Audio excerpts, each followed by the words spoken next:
नमस्कार। The deep dive में आपका स्वागत है। आज हमारे पास एक ऐसी कहानी है जो हम सब ने बचपन में जरूर सुनी होगी। कबूतरों के झुंड और शिकारी की कहानी। हाँ, बिल्कुल। लेकिन आज हम इसे सिर्फ एक कहानी की तरह नहीं देखेंगे, हम इसे एक बिजनेस केस स्टडी, एक क्राइसिस मैनेजमेंट गाइड बुक की तरह देखने वाले हैं। बिल्कुल, हम सब इस कहानी का सार तो जानते ही हैं, एकता में बल है। पर ये तो बस हेडलाइन है ना। सही कहा। असली सबक तो इसके डिटेल्स में छिपा है। ये कहानी मनोविज्ञान, रणनीति और लीडरशिप के बारे में इतना कुछ सिखाती है कि इसे बार बार समझना बहुत जरूरी हो जाता है। आज हम इसकी परतों को खोलेंगे। तो चलिए इस परिचित कहानी के कुछ अपरिचित पहलुओं की गहराई में उतरते हैं। कहानी शुरू होती है एक जाल से, एक प्रलोभन से। हाँ, ये एक too good to be true offer जैसा लगता है। मेरा सवाल ये है कि एक पूरा का पूरा झुंड जिसमें अनुभवी कबूतर भी होंगे, इतनी आसानी से एक ऑब्वियस जाल में फंस कैसे जाता है? ये सवाल बहुत दिलचस्प है, क्योंकि ये किसी एक कबूतर की बेवकूफ़ी नहीं है। ये एक समूह के तौर पर उनकी सोच में एक चूक का मामला है। अच्छा।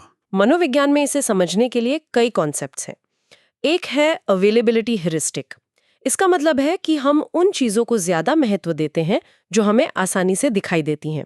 कबूतरों को दाने साफ साफ दिख रहे थे, पर जाल तो छिपा हुआ था। मतलब उनका दिमाग जो देख रहा था बस उसी पर फोकस कर रहा था। बिल्कुल, जो जानकारी सामने है हम उसी के आधार पर फैसला ले लेते हैं, ये सोचे बिना कि कौन सी जानकारी छिपी हुई हो सकती है। समझ गया। और इसी के साथ जुड़ता है ऑप्टिमिज्म बायस, ये सोचना कि अरे हमारे साथ कुछ बुरा नहीं होगा। हाँ, ये तो होता है। हर कबूतर ने शायद यही सोचा होगा कि बाकी सब तो है, अगर कोई खतरा हुआ तो पता चल ही जाएगा। और जब हर कोई यही सोचता है तो कोई भी असल में खतरे का आकलन नहीं करता।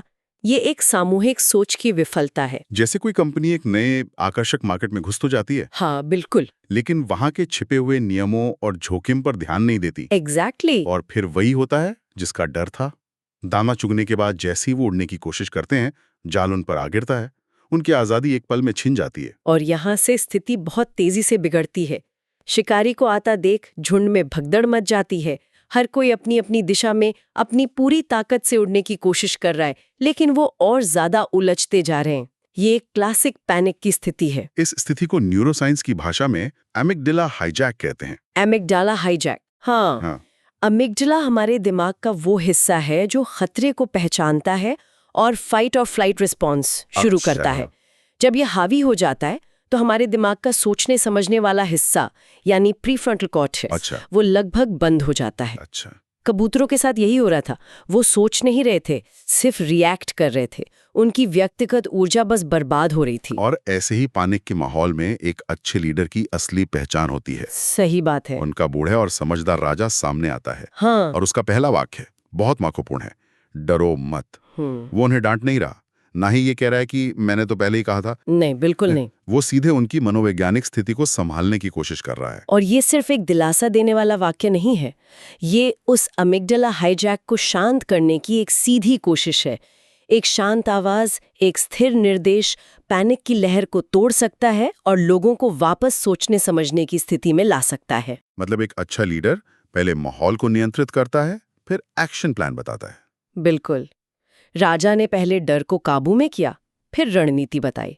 वो सिर्फ एक राजा नहीं था, एक तरह से उस झुंड का न्यूरो मैनेजर था। रणनीति पर आते हैं, क्योंकि ये इस कहानी का सबसे शानदार हिस्सा है। राजा की योजना इतनी सरल है कि कोई भी हैरान रह जाए, है ना?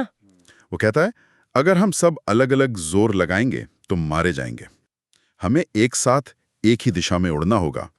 मैं 3 तक गिनूंगा और 3 पर हम सब अपनी पूरी ताकत से ऊपर की ओर उड़ेंगे। ये योजना इतनी सरल क्यों है? क्या इसमें कोई गहरा रणनीतिक सिद्धांत छिपा है? इसमें बहुत गहरा सिद्धांत है। सैन्य रणनीति में से कमांडर्स इंटेंट कहते हैं। Commanders intent. इसका मतलब है कि लीडर हर किसी को ये नहीं बताता कि उसे अपना पंख कैसे फड़फड़ाना है या किस एंगल पर उड़ना है। वो बस 2 चीजें बताता है। पहला, हमारा अंतिम लक्ष्य क्या है, व्हाट, यानी जाल को लेकर हवा में उड़ना। ठीक है। और दूसरा, हम ये एक साथ कैसे करेंगे, यानी 3 की गिनती पर। अच्छा, तो ये माइक्रो मैनेजमेंट का ठीक उल्टा है। लीडर ने एक साफ लक्ष्य दिया और टीम को उस लक्ष्य को हासिल करने के लिए अपनी पूरी ताकत का इस्तेमाल करने के लिए एम्पावर किया। बिल्कुल। जब स्थिति तेजी से बदल रही हो तो जटिल योजनाएं अक्सर विफल हो जाती हैं। एक सरल स्पष्ट लक्ष्य ये सुनिश्चित करता है कि हर कोई बिना किसी कंफ्यूजन के एक ही दिशा में काम करे। 1, 2, 3 की गिनती सिर्फ एक काउंटडाउन नहीं है, ये सिंक्रोनाइजेशन का एक शक्तिशाली टूल है। ये दर्जनों व्यक्तिगत प्रयासों को एक विशाल सामूहिक बल में बदल देता है। लेकिन यहाँ एक सवाल उठता है, क्या ये योजना बहुत ज्यादा जोखिम भरी नहीं थी? ये तो इस बात पर निर्भर करती है कि झुंड का हर एक कबूतर इस पर 100% विश्वास करे और अपनी पूरी ताकत लगाए। हाँ बिल्कुल। अगर सिर्फ 10 कबूतर भी आधी अधूरी कोशिश करते तो क्या सबके सब मारे नहीं जाते? क्या यहाँ राजा ने सिर्फ भरोसे पर एक बहुत बड़ा दांव नहीं लगाया? आपने बिल्कुल सही नस पकड़ी है। और यहीं पर गेम थ्योरी यानी खेल सिद्धांत का एक कॉन्सेप्ट आता है जिसे कोऑर्डिनेशन गेम कहते हैं। अच्छा। ये एक ऐसी स्थिति है जहां हर खिलाड़ी को सबसे ज्यादा फायदा तब होता है जब वे सब एक ही रणनीति पर काम करते हैं। राजा ने स्थिति को ऐसा बना दिया था। उनके सामने 2 विकल्प थे। पहला, अलग अलग कोशिश करना जिसका नतीजा निश्चित मौत थी, जो वो देख ही रहे थे। हाँ। और दूसरा, एक साथ कोशिश करना जिसने बचने की एक संभावना थी। तो राजा ने उन्हें एक ऐसा विकल्प दिया जहां सहयोग करना ही एकमात्र समझदारी का रास्ता था। उन्होंने डर को एक हथियार की तरह इस्तेमाल किया। एक साथ नहीं उड़े तो मारे जाएंगे। हाँ, एक तरह से उन्होंने व्यक्तिगत असफलता के निश्चित परिणाम को सामूहिक सफलता की संभावना के सामने खड़ा कर दिया। जब हर कबूतर को ये पता होता है कि उसकी जान और पूरे झुंड की जान इस बात पर निर्भर करती है कि वो 3 की गिनती पर अपनी जिंदगी की सबसे जोरदार उड़ान भरे, तो प्रतिबद्धता अपने आप आ जाती है। बिल्कुल। ये डर से पैदा हुई एकता थी जो बाद में विश्वास में बदल गई। और फिर वो जादुई क्षण आता है।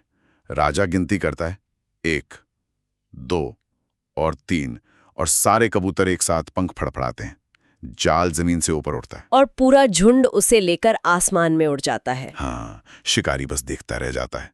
ये एकता की शक्ति का एक शानदार प्रदर्शन है। लेकिन कहानी यहाँ खत्म नहीं होती, जो कि बहुत महत्वपूर्ण है। सही कहा।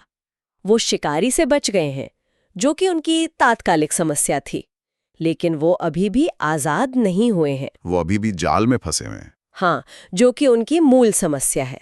ये किसी भी संगठन के लिए एक बहुत बड़ा सबक है। कभी कभी हम संकट के एक लक्षण का इलाज तो कर लेते हैं, लेकिन मूल बीमारी बनी रहती है। वो हमेशा के लिए तो जाल लेकर उड़ नहीं सकते थे। बिल्कुल नहीं। और यहाँ राजा की लीडरशिप का एक और पहलू सामने आता है। वो जानता है कि इस झुंड की ताकत क्या है और सीमाएं क्या हैं। सही। उनकी ताकत उड़ने में है, जाल काटने में नहीं। इसलिए वो उन्हें अपने एक पुराने दोस्त, एक चूहे के पास ले जाता है। ये कहानी का दूसरा महत्वपूर्ण स्ट्रेटेजिक मोड है।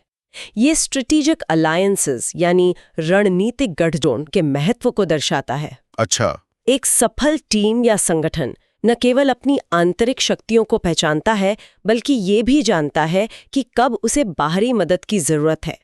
ये स्वीकार करना कि हम सब कुछ खुद नहीं कर सकते, ये कमजोरी की नहीं बल्कि बुद्धिमानी की निशानी है। मतलब समस्या के हर हिस्से के लिए एक अलग समाधान चाहिए और एक अलग कौशल।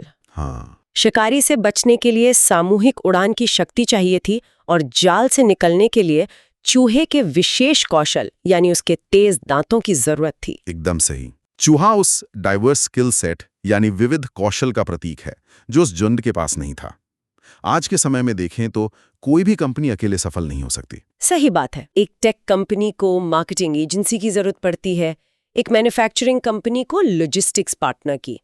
कबूतरों ने अपनी शक्ति का इस्तेमाल चूहे तक पहुंचने के लिए किया और चूहे ने अपने कौशल का इस्तेमाल उन्हें आजाद करने के लिए। जब ये दोनों कौशल मिले तभी उन्हें सच्ची आजादी मिली। तो अगर हम आज की इस पूरी चर्चा को समेटें तो जो सबक हमने बचपन में सीखा था, एकता में बल है, वो तो सही है, लेकिन वो सिर्फ सतह है। बिल्कुल। गहराई में हमें और भी बहुत कुछ मिला। हाँ, हमें मिला कि कैसे हमारे दिमाग की कुछ स्वाभाविक प्रवृत्तियां जैसे अवेलेबिलिटी ह्यूरिस्टिक हमें ऑब्वियस जाल में फंसा सकती हैं। हमने देखा कि संकट के समय लीडर का पहला काम एक्शन प्लान देना नहीं बल्कि समूह के अमिगडला हाईजैक को शांत करना होता है। और ये भी कि सबसे अच्छी रणनीति अक्सर सबसे सरल होती है, कमांडर्स इंटेंट की तरह, जो टीम को एक स्पष्ट लक्ष्य देती है, ना कि उलझाने वाले निर्देश। सही। और अंत में अपनी सीमाओं को पहचानना और सही समय पर सही सहयोगी के साथ स्ट्रेटेजिक अलायंस बनाना ही असली जीत दिलाता है। बिल्कुल। ये कहानी हमें एकता की एक आदर्श तस्वीर दिखाती है। हर कोई लीडर की बात सुनता है, हर कोई अपना 100% देता है और अंत में सब कामयाब होते हैं। लेकिन ये हमें एक सवाल पर भी छोड़ जाती है जो असल जिंदगी में बहुत मायने रखता है। क्या सवाल? देखिए, कहानी में एकता हासिल करना और उसे बनाए रखना बहुत आसान लगता है, लेकिन असल जिंदगी में क्या होता अगर कुछ कबूतर फ्री राइडर होते? मतलब वो सोचते कि हम क्यों पूरी ताकत लगाएं, बाकी लोग तो लगा ही रहे हैं, उनके साथ हम भी बच जाएंगे। या क्या होता अगर झुंड में राजा का कोई प्रतिद्वंदी होता जो कहता, इस बूढ़े की योजना काम नहीं करेगी, मेरे पास इससे बेहतर प्लान है। ये एक बहुत ही व्यवहारिक समस्या है। एकता हासिल करना एक बात है, पर उसे संकट के हर पल में बनाए रखना, हर सदस्य का विश्वास जीतना और ये सुनिश्चित करना कि हर कोई समान रूप से प्रतिबद्ध हो, ये शायद जाल लेकर उड़ने से भी बड़ी चुनौती है। हाँ, सही कहा। वही तो, ये कहानी हमें सफलता का आदर्श मॉडल तो दिखाती है, लेकिन ये हमें इस पर सोचने के लिए भी मजबूर करती है कि उस आदर्श तक पहुंचने के लिए विश्वास, संचार और आपसी सम्मान की नींव कितनी मजबूत होनी चाहिए। एक लीडर निर्देश दे सकता है, लेकिन वो हर किसी के दिल में विश्वास पैदा नहीं कर सकता। नहीं, वो कमाना पड़ता है। वाकई, एक लीडर कमांड दे सकता है, लेकिन भरोसा उसे अर्जित करना पड़ता है। इसी गहरे विचार के साथ आज की ये चर्चा यहीं समाप्त कर